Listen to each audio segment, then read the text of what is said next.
Di sebuah desa kecil yang dikelilingi hutan lebat, tinggal seorang wanita muda bernama Nira. Sejak kecil, Nira terbiasa hidup bersahabat dengan alam. Ia tak pernah takut memasuki hutan, bahkan sering menolong hewan-hewan yang terluka akibat perangkap pemburu. Suatu pagi, saat embun masih membasahi dedaunan, Nira menemukan seekor kera putih besar terjerat perangkap di antara pepohonan tua. Bulunya berkilau keperakan di bawah sinar matahari, dan matanya anehnya tampak begitu penuh kesedihan, nyaris seperti manusia. Tanpa rasa takut, Nira mendekat, mengabaikan kemungkinan bahaya. Dengan sabar, ia membuka jerat yang membelit kaki kera itu. Meski tubuhnya besar dan kuat, kera putih itu hanya diam, seolah mengerti bahwa Nira bermaksud menolong. Setelah bebas, kera itu tidak langsung kabur ke hutan. Ia menatap Nira dalam-dalam, lalu menyentuh ringan bahunya sebelum melompat menghilang di antara pepohonan. Nira pulang dengan hati hangat, merasa telah melakukan hal benar. Hari-hari berlalu, namun kejadian itu tak ia lupakan. Hingga suatu malam, saat bulan purnama menggantung rendah, Nira mendengar suara ketukan di jendela rumahnya. Saat ia membuka pintu, berdiri di hadapannya seorang pria muda berwajah asing, berambut panjang seputih salju, dan bermata lembut penuh rasa terima kasih. Pria itu memperkenalkan dirinya sebagai Arya. Sosok yang sebenarnya adalah kera putih yang pernah Nira selamatkan. Arya adalah siluman kera, makhluk setengah manusia yang dikutuk untuk hidup dalam wujud binatang karena dosa leluhur. Ia mengaku bahwa hanya kebaikan tulus manusia yang dapat mematahkan kutukan itu, dan pertolongan Nira telah membebaskannya sebagian dari belenggu tersebut. Namun, untuk menjadi manusia sepenuhnya, Arya masih harus memenuhi satu syarat terakhir, mendapatkan cinta sejati. Seiring waktu, Arya membantu Nira dalam kehidupan sehari-hari. Ia menanam tanaman, memperbaiki rumah, dan melindunginya dari mara bahaya hutan. Kehadiran Arya membawa kehangatan yang tak pernah Nira rasakan sebelumnya. Ia merasa nyaman, aman, dan perlahan-lahan hatinya luluh oleh ketulusan Arya. Namun, hubungan mereka tidak berjalan mulus. Warga desa mulai mencurigai keberadaan pria asing itu. Beberapa mengatakan bahwa mereka melihat sosok kera besar berkeliaran di hutan, yang membuat ketakutan menyebar. Mereka menganggap Arya sebagai kutukan atau pembawa sial, dan mulai menekan Nira untuk mengusirnya. Nira berada dalam dilema besar. Di satu sisi, ia tahu Arya adalah sosok yang baik dan lembut. Di sisi lain, ia tak ingin membahayakan diri sendiri ataupun Arya karena amarah buta warga desa. Arya, yang menyadari kegelisahan Nira, menawarkan diri untuk pergi. Namun sebelum itu, ia mengungkapkan perasaannya. "Aku mencintaimu, Nira," kata Arya di bawah sinar bulan. Suaranya gemetar. "Tapi aku tak ingin kau terluka karena aku. Jika kau mengusirku malam ini, aku akan pergi, dan kau tak akan pernah melihatku lagi." Air mata menggenang di mata Nira. Ia sadar, hatinya telah memilih, bahkan jauh sebelum Arya mengatakannya.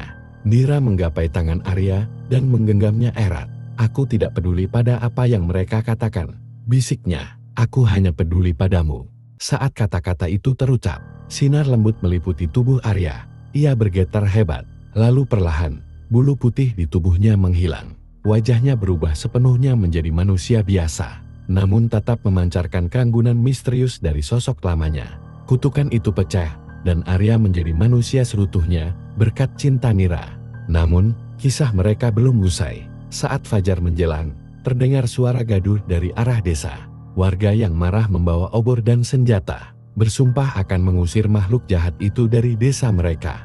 Nira dan Arya harus membuat pilihan besar, bertahan dan melawan prasangka, atau pergi meninggalkan semua yang mereka kenal, untuk mencari tempat di mana cinta mereka dapat tumbuh bebas. Melihat kerumunan warga yang bergerak mendekat, Nira merasakan ketakutan menyelimuti dadanya. Ia menggenggam tangan Arya lebih erat, seolah ingin memindahkan keberanian ke dalam dirinya sendiri.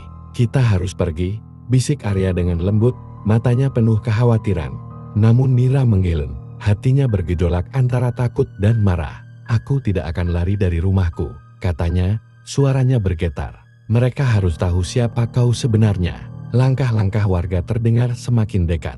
Mereka membawa tombak, parang, dan obor yang membuat bayangan menari-nari liar di pepohonan sekitar. Di depan kerumunan itu, berdiri Pak Jatmiko, kepala desa yang dikenal keras dan penuh kecurigaan terhadap hal-hal yang tak ia mengerti. "Nira," teriak Pak Jatmiko, "keluar. Bawa makhluk itu keluar. Kami tahu dia bukan manusia biasa." Nira menatap Arya yang wajahnya kini benar-benar manusia, tanpa jejak masa lalunya sebagai kera putih. Tapi prasangka sudah tertanam dalam hati warga. Mereka tak akan percaya hanya dengan penampilan. Dengan keberanian yang tak pernah ia tahu ada dalam dirinya, Nira melangkah maju. Ia membuka pintu rumahnya dan berdiri di amban, menghadapi kerumunan yang riuh. "Dia bukan makhluk jahat," seru Nira lantang. "Dia manusia, sama seperti kita. Dia telah banyak menolongku. Dia tidak membawa kutukan apapun." Warga bergumam tidak yakin. Beberapa mundur ragu, tapi yang lain tetap maju. Mata mereka dipenuhi rasa takut yang membutakan. Arya melangkah keluar, berdiri di samping Nira. "Aku bersumpah tidak akan menyakiti siapapun," katanya dengan suara tenang. "Jika kalian menghendakinya, aku akan pergi dari sini. Tapi Nira tidak bersalah. Jangan sakiti dia." Pak Jatmiko mengangkat tombaknya. "Kau pikir kami bodoh? Kami tahu ada sesuatu yang aneh pada dirimu. Pergi sebelum kami mengusirmu dengan paksa." Nira menahan napas. Ia tahu, jika Arya melawan, keadaan akan memburuk. Tapi jika mereka pergi, kemana mereka harus menuju? Di tengah ketegangan itu, seorang suara tua yang lemah memecah keheningan. Dari belakang kerumunan, Mbah Sarina, tetua desa, berjalan maju dengan tertatih-tatih, bertumpu pada tongkat kayunya. "Berhenti," katanya. Suaranya serak namun berwibawa. Semua orang menoleh. "Saya mengenal legenda tentang siluman kera putih," lanjut Mbah Sarina. "Mereka bukanlah pembawa malapetaka. Mereka penjaga hutan, pelindung alam. Jika ada yang menyelamatkan kita dari murka hutan, itu adalah mereka. Jika gadis ini menemukan cinta dengan salah satunya, maka itu bukan aib, itu anugerah." Kerumunan hening. Banyak yang saling pandang, ragu-ragu. Pak Jatmiko masih tampak tidak puas, tapi ia menurunkan tombaknya perlahan. "Kalau kau tinggal di sini," katanya dingin, "kau harus membuktikan dirimu. Bekerjalah untuk desa. Tunjukkan bahwa kau bukan ancaman." Arya mengangguk dalam. "Aku akan melakukannya," katanya.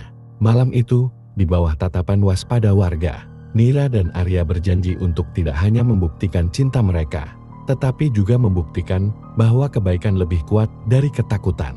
Namun, bayang-bayang masa lalu Arya masih membuntutinya. Di hutan, makhluk-makhluk lain, para siluman yang tak suka melihat salah satu dari mereka berubah menjadi manusia, mulai gelisah. Bagi mereka, Arya adalah pengkhianat yang harus dihukum. Hari-hari berlalu, dan perlahan, kehadiran Arya diterima oleh warga desa.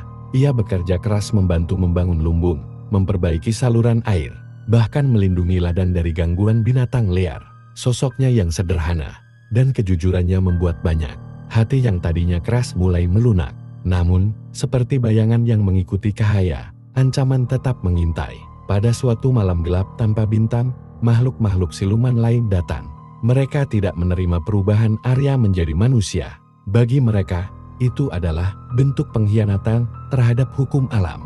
Di pinggiran desa, di antara bayang-bayang hutan, mereka mengelilingi rumah kecil Nira dan Arya. Terdengar suara bisikan angin yang membawa ancaman. Arya, salah satu dari mereka berdesis, "Kembalilah bersama kami, atau hancur bersama duniamu yang baru."